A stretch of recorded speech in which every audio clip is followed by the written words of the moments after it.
Yes sir, काफ़ी अच्छा खासा शार्प टर्न है ये, पता नहीं चल रहा होगा आपको कैमरा में। Welcome to motoring daily. आज चला रहे हैं Tata Curvv accomplished plus A turbo GTI DCA। Basically बहुत लंबा चौड़ा नाम हो गया है इसका। एक आपको अपना रिव्यू देने वाला हूं मैं, जो भी मेरा एक्सपीरियंस रहा है। पीक समर्स आ गई है और छाया ढूंढना बहुत ही चैलेंजिंग काम हो गया है। और पेड़ ज़्यादा से ज़्यादा लगाइए, एक मैसेज देना चाहता हूं मैं आपको इस वीडियो के माध्यम से। और हो सके तो थोड़ा सा कम गाड़ी यूज़ करिए, जहां आपको लगता है कि बिना गाड़ी के बिना आप पेट्रोल जलाए जा सकते हैं, वहाँ पे पेट्रोल के बिना ही जाइए, क्योंकि थोड़ा एमिशन कम करेंगे तो समर से राहत मिलेगी। वेल, टॉपिक ये है इस वीडियो का कि टाटा कर्व कैसी है चलने में एंड फीचर्स वगैरह क्या क्या आते हैं। एक प्रॉपर आपको रिव्यू देने वाला हूँ। कोई नया प्रोडक्ट नहीं है, बेसिक्स आपको ऑलरेडी पता है। LED DRL, LED headlight, LED tail light, 18 inch के alloy wheel, flush door handle, इसके अंदर लाइट भी जलती है। की लेने जा रहा था बाय द वे मैं अंदर।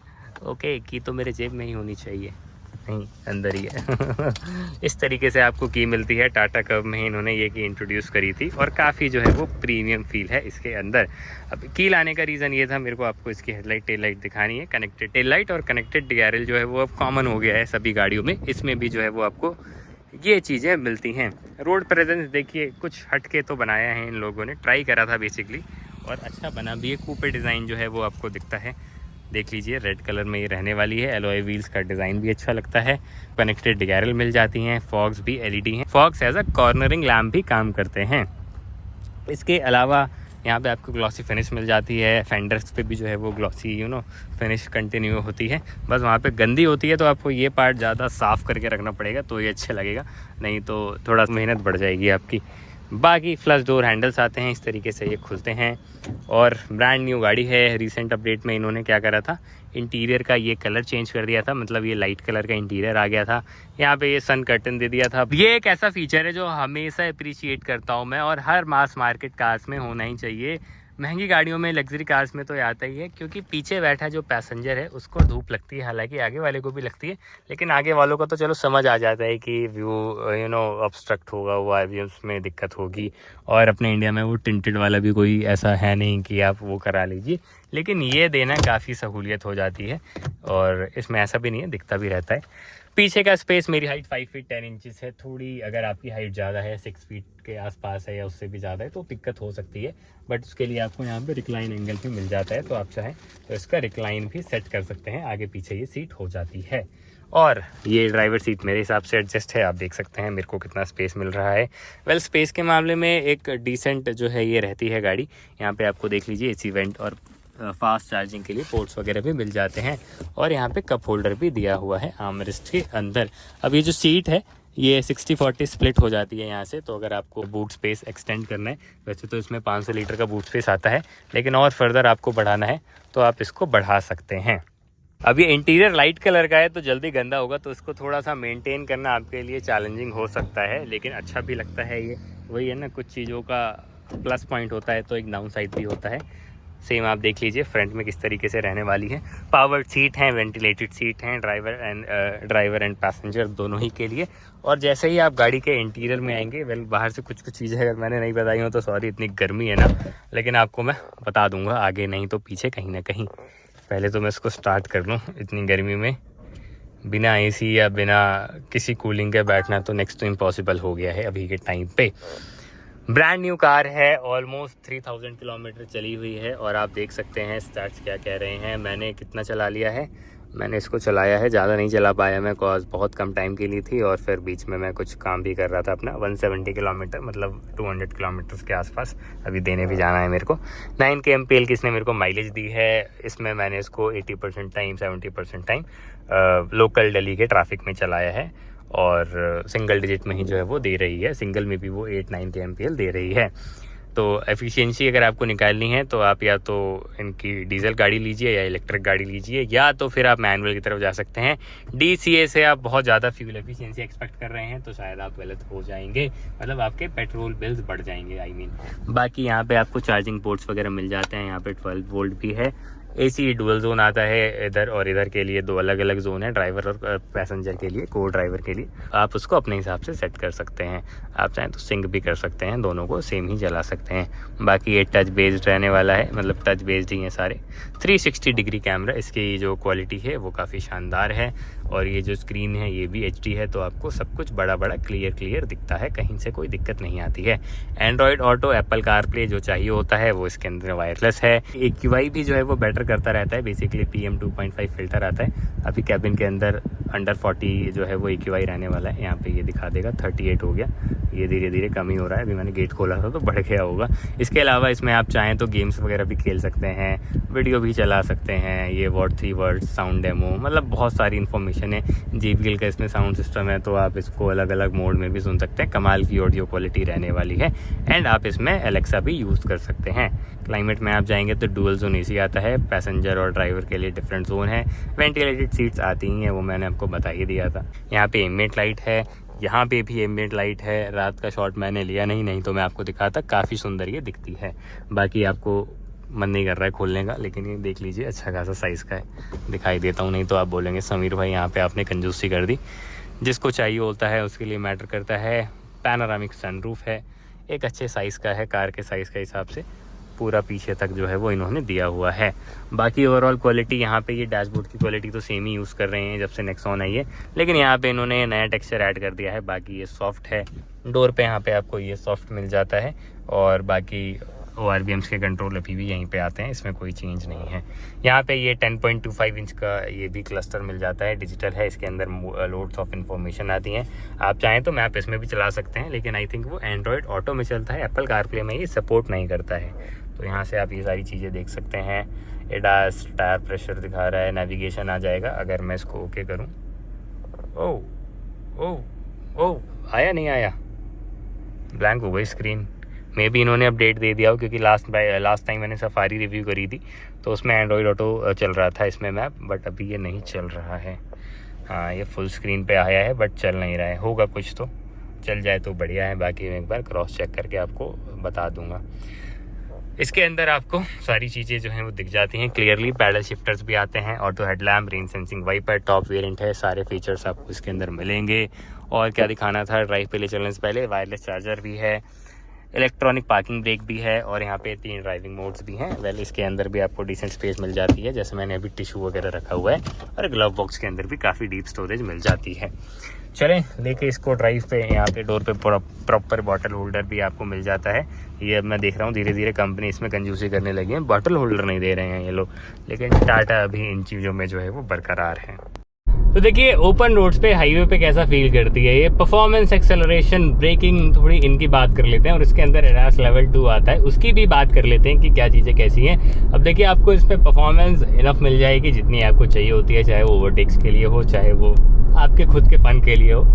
और परफॉर्मेंस वाइज आपको कहीं से ऐसा फेल नहीं कराती है। ऑल्दो राइड क्वालिटी आपको थोड़ी सी स्टिफ ज़रूर लग सकती है, क्योंकि सस्पेंशन और जिस तरीके से 18 इंच के व्हील्स आते हैं तो आपको हल्के फुल्के जो ऐसे एक्सपेंशन जॉइंट्स हैं, जॉल्ट्स हैं, अगर आप बहुत ही हाई स्पीड पे 100 के आसपास हैं तो ट्रांसलेट हो जाते हैं। वो जिस तरीके से रखी गई है, बैलेंस एक है, वो काफ़ी अच्छा है। तो इसमें lane keep assist, adaptive cruise control, blind spot monitor, front collision warning, ये सारी चीज़ें आती हैं। बट एक चीज़ अभी भी टाटा ने इम्प्रूव नहीं करी है, वो इसकी स्टीयरिंग अलाइनमेंट। अभी भी जब गाड़ी सीधी चलती है तो स्टीयरिंग हल्का सा ऐसे रहता है, क्योंकि कैमरा इस तरीके से माउंट है, आपको दिख नहीं रहा होगा। मैं आपको फ़ोन से एक बार ज़रूर ये चीज़ दिखाऊंगा।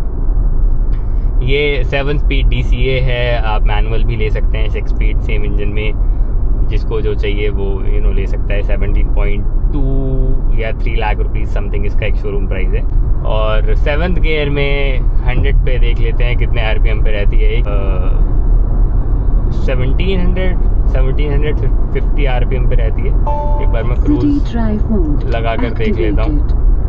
अब क्रूज कंट्रोल लग गया है, लेन कीप असिस्ट भी ऑन है, और 100 पे चले जाते हैं हम 7th गियर में ही, अपने टॉप गियर में बेसिकली। और ये 100 पे जो है वो क्रूज लग गया है। अब मैं हाथ हटा लूँगा, लेन जो है ये खुद से ही करेक्ट करेगी गाड़ी। That's it. मेरे हाथ देख लीजिए आप, और सब कुछ जो है वो ऑन है, 100 पे चल रही है ये। 1750 आरपीएम के आसपास होनी चाहिए। एग्जैक्ट आरपीएम नहीं आ रहा है, 15 एंड 20 के बीच में है। ठीक है, मैं स्टीयरिंग पकड़ लेता हूँ। और क्योंकि एडाप्टिव क्रूज कंट्रोल लगा हुआ है तो सामने जो बलिनो जा रही है उसको सेंस करके इसने ब्रेक लगाया है अभी, और स्पीड जो है वो स्लो हो गई है। तो एडास अच्छे से काम करता है, सारी बात ये है, चाहे वो लेन कीप असिस्ट हो। बस एक चीज़ है, स्टीयरिंग पकड़ने को बोलेगा आपको बार बार। तो इको मोड में ये 1700-1800 आरपीएम पे शिफ्ट कर ले रहा है, और स्पोर्ट मोड में फिर वो 2500 के आसपास शिफ्ट करता है। तो अलग अलग मोड में आरपीएम वेरी करता है अप शिफ्ट में। जो ऑटो इमरजेंसी ब्रेकिंग होती है उसको अगर मैं एक बार ऑफ कर दूं तो वो ऑफ ही रहना चाहिए, अनलेस एंड अनटिल मैं खुद से मैनुअली ना ऑन करूं। ये मैंने पहले भी बोला है रिव्यूज़ में। वो क्या है, बार बार आपने इग्निशन ऑन करा वो स्टार्ट हो जाता है। तो उससे क्या है कि अगर आप ट्रैफिक में हो तो गाड़ी खुद से हार्ड ब्रेकिंग करती है, तो कई बार डर जाते हैं आप भी और पीछे वाला भी।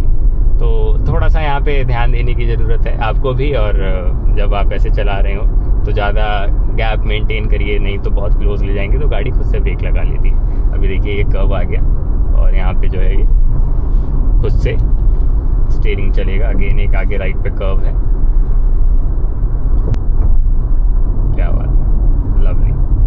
जैसे ही बलिनो लेन से बाहर जाएगी सामने तो ये अब एक्सेलरेट करेगी। Yes sir, it is working. Yes sir, काफ़ी अच्छा खासा शार्प टर्न है ये, पता नहीं चल रहा होगा आपको कैमरा में। एंड इसने खुद से गाड़ी जो है वो मोड़ ली है और अब जो है वो एक्सेलरेट कर रही है। बट मेरे को यहाँ पे हल्का ये आ गई, ओह खुद से ब्रेक करा इसने। इनोवा हाई क्रॉस को देख के खुद से ब्रेक करा है इसने भाई। अब चाहें आप तो उसमें डिस्टेंस भी कम कर सकते हैं। स्टीयरिंग पे आपको 2 बटन्स मिल जाते हैं, तो आप चाहें तो डिस्टेंस जो है उसको भी सामने वाली गाड़ी से आपको कितनी पास रखनी है या एकदम ही क्लोज लेकर जाना है, वो आपको सारे ऑप्शन यहाँ पे मिल जाते हैं। यहाँ पे ये 2 बटन है, आप चाहें तो इसको सबसे ज़्यादा भी बढ़ा सकते हैं और सबसे ज़्यादा कम भी कर सकते हैं। लाइक अगर आप सिटी में चल रहे हैं तो कम पे कर लीजिए या 2 नंबर पे कर लीजिए, और ऐसे एक्सप्रेसवे पे चल रहे हैं तो सबसे ज़्यादा डिस्टेंस जो है वो बना लीजिए। स्विफ्ट डिज़ायर को सेंस कर रही है और जैसे ही वो लेन से बाहर जाएगी ये अपनी मैक्सिमम स्पीड जो सेट है 100 उस पर आ जाएगी। Yes, now it is accelerating. मेरा पैर पीछे है, अगेन गाड़ी आ गई। बढ़िया काम कर रहा है ADAS. Sport drive mode activated.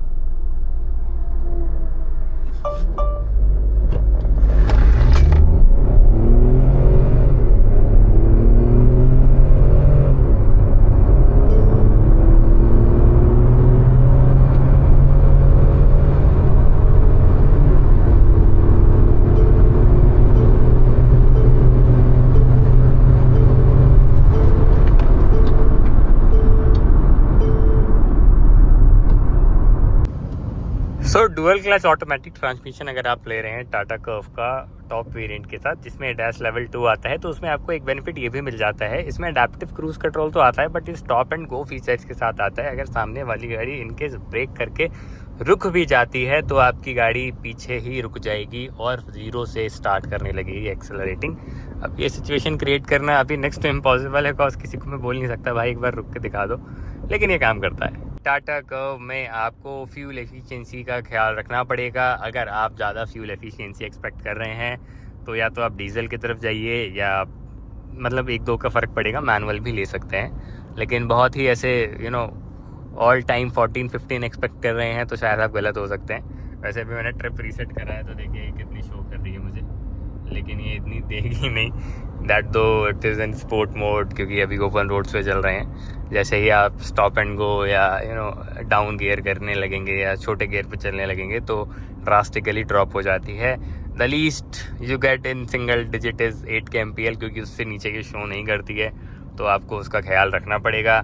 लेकिन अपार्ट फ्रॉम दैट आपको सारे फीचर्स, बिट्स एंड विसल्स मिलते हैं इसके अंदर। आपको बड़ा सनरूफ मिलता है, आपको इलेक्ट्रोकॉमिक मिरर्स मिलते हैं, 12.3 इंच की हरमन की स्क्रीन मिलती है, बेहतरीन ऑडियो क्वालिटी मिलती है, बेहतरीन 360 डिग्री कैमरा मिलता है, और चलती गाड़ी में भी ये चल जाता है। देख लीजिए ये अभी जो है वो पीछे का कैमरा ऑन हुआ है, और एडास अच्छे तरीके से इसमें काम करता है। और एर्गोनॉमिक्स थोड़े और सुधर सकते थे, अभी उसमें इम्प्रूवमेंट की ज़रूरत है।